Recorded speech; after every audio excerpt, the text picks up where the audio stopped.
At the beginning, God created the heaven and earth, and the earth was without form, and void and darkness was upon of the face of the deep. And the Spirit of God moved upon the face of the waters. And God said, "Let there be light," and there was light.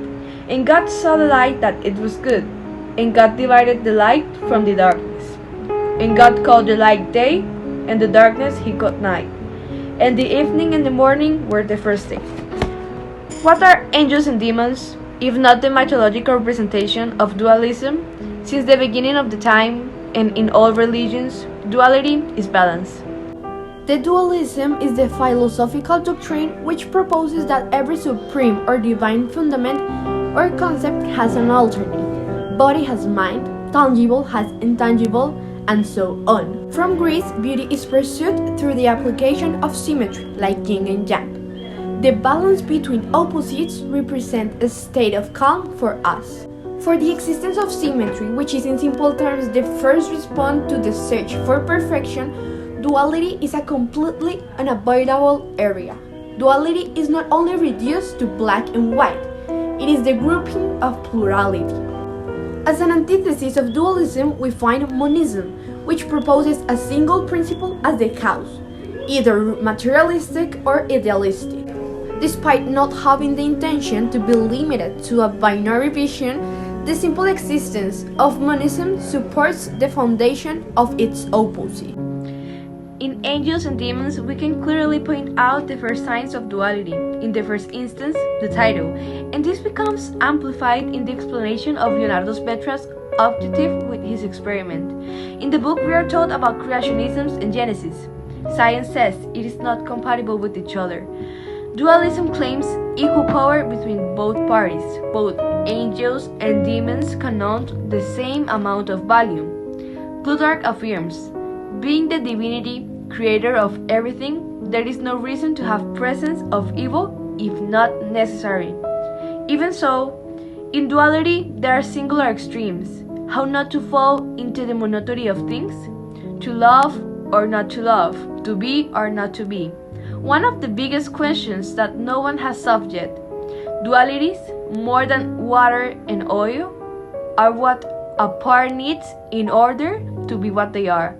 When science fails to explain something, religion comes in.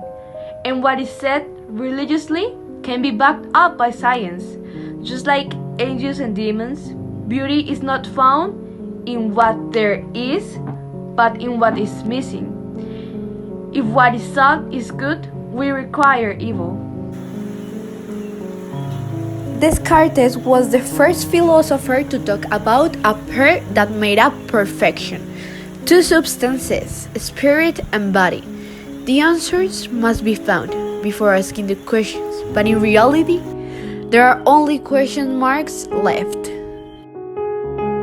However, it is necessary to clarify the position of angels and demons, or in its generalization, the position of dualism as a mean of change. There are those who say that dualism and its composition is a simple dialectical and conceptual game, because even though we talk about opposites, they turn out to be complementary. An irony of dialectics and philosophy, questions that not even CERN itself has been able to solve.